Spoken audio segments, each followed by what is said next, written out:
या जैसे शैतानी जहन, वेले लोग, फारिग लोग, शैतानी जहन अपनी सरकार को क्या कह रहे हैं कि अफगानिस्तान में पाकिस्तान टैंक्स देंगे, हेलीकॉप्टर्स फराहम करेंगे, बस किसी तरीके से अफगानिस्तान में 2 लाख की फौज बनाई जाए जो पाकिस्तान के खिलाफ तकरीबी कार्रवाई करने हमारे पास देखो क्या है, पैसा है, पैसे लो, हर महीने पैसे लो, हर महीने आपको पैसा मिलेगा, आपकी फौज की तनख्वाहें, उनका वेलफेयर वगैरह सब कुछ, उनकी ट्रेनिंग, सब कुछ करो और चढ़ दो तालिबान के ऊपर।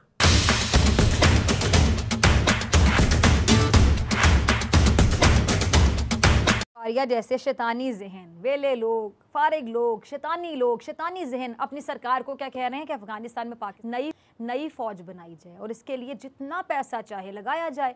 अब अफगानिस्तान के जिस इलाके पंजशेर पर भारत अपनी जो गिरफ्त है वो जमाने के ख्वाब देख रहा था, अफगान तालिबान के उस शहर पर कब्जा जमाने के बाद भारत का ये ख्वाब भी टूट कर रह गया। लेकिन लग ऐसा रहा है कि अफगानिस्तान भारत का सबसे बड़ा मसला बन गया। और जाहिर भारत को मसला क्यों ना हो, अफगानिस्तान की राह से ही तो भारत पाकिस्तान के खिलाफ साजिशों के जाल बिछाता था। अब ये जो गौरव आर्या जैसे क्या कौम है इसके लिए, ये लंडे के फौजी, ये कराची पर इसको लुंडा बाजार कहते हैं, पंजाब में लंडा बाजार कहा जाता है, लंडे के या लुंडे के जो फौजी हैं ना, ये गौरव आर्या जैसे, अब ये बता रहे हैं कि हम हर महीने अफगानिस्तान में फौज खड़ी करने के लिए 100 मिलियन रुपए देंगे, टैंक्स देंगे, हेलीकॉप्टर्स फराहम करेंगे, बस किसी तरीके से अफगानिस्तान में 2 लाख की फौज बनाई जाए जो पाकिस्तान के खिलाफ तकरीबी कार्रवाई करने के लिए इस्तेमाल की जा सके। और इस बनाई गई फौज की भारत दीगर ममालिक के साथ मिलकर हिमायत भी करेगा। अच्छा, ये जो गौरव आर्य है, ये लंडे का फौजी, ये वेला शख्स, ये टैंक्स देने की बात कर रहा है। हालांकि इसको तो अपने टैंक्स पर बिल्कुल भी फख्र नहीं करना चाहिए, बल्कि सिचुएशन तो उनकी, इनको तो डूब मरना चाहिए। गौरव आर्या कहता है कि भारत अपने टैंक्स अफगानिस्तान में बागी कुव्वतों को फराहम करे और वैसे भी भारत नए टैंक्स खरीदने वाला है। अगर भारत नए टैंक्स खरीदने वाला है तो इसका मतलब ये है कि जो टैंक्स गौरव आर्या अफगानिस्तान में बागी कुव्वतों को देना चाहता है वो नाकार है, ये मतलब बनता है ना। और वैसे भी पाकिस्तान ने भी 1965 की जंग में भारत के टैंकों को तबाह किया था, बर्बाद करके रख दिया था।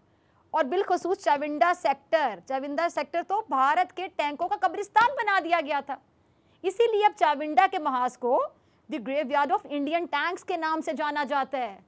अब मैं गौरव आर्या से पूछती हूँ कि तुम्हें 1965 की जंग याद आ गई होगी ना, जिसमें तुम्हारे हजारों टैंक्स को तबाह कर दिया था, और आज भी तुम्हारे कई टैंक्स हमारे पाक फौज के म्यूजियम में मौजूद हैं और उन टैंक्स पर भारतीय झंडे को उल्टा करके लगाया गया ताकि दुनिया को ये पता चल सके कि शिकस्त तुम लोगों का मुकद्दर बनी थी। और ये गौर से जरा मेरी बात सुन लो गौरव आर्या, टैंकों की बात तुम्हारे मुंह से अच्छी नहीं लगती, जचती नहीं है, और तुम जहाज़ों और हेलीकॉप्टर्स की बात भी करते हो।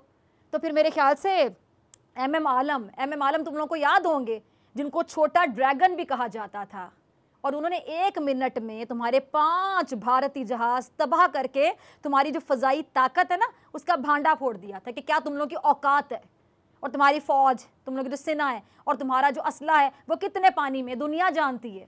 इसीलिए तुम और तुम्हारा मोदी थोड़े से पानी में ना डूब कर मर जाओ तो बेहतर होगा।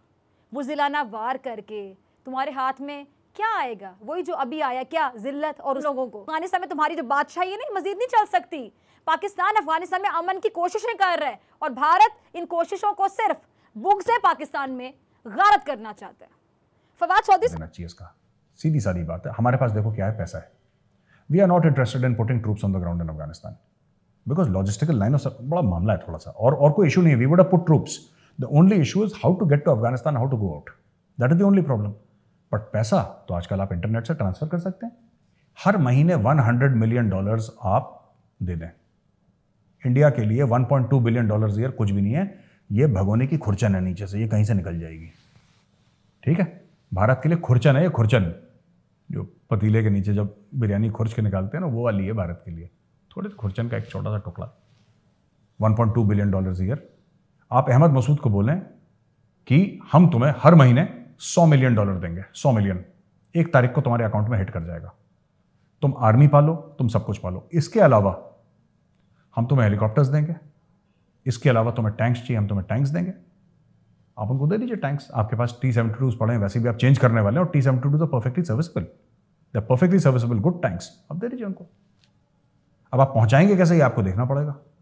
How will the tanks reach Panjshir, वो देखना पड़ेगा, क्योंकि it's a very convoluted process. वरना आप जो नेबरिंग कंट्रीज हैं सेंट्रल एशिया की, आप उनसे बोलिए कि वो पहुंचाएंगे, आपको इंडिया से थोड़ा ना फ्लाई इन करना है, आप उल्टी तरफ से मंगवा लीजिए, पैसे ही तो देने हैं, इनको पैसे दीजिए, इनको लेटेस्ट वेपनरी दीजिए, इनसे बोलिए कि अपनी फौज इकट्ठा करें। And there are enough Tajik and Uzbek यार, आप 2 लाख की फौज इकट्ठा करो और इंडिया उस फौज को फंड करेगी along with some other countries.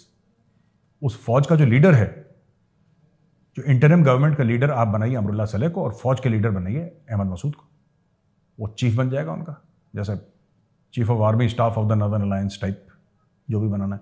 और उसको बोलिए कि साहब आप करो, उसका पैसे लो, हर महीने पैसे लो, हर महीने आपको पैसा मिलेगा, आपकी फौज की तनख्वाहें, उनका वेलफेयर वगैरह सब कुछ, उनकी ट्रेनिंग, सब कुछ करो और चढ़ दौड़ो तालिबान के ऊपर।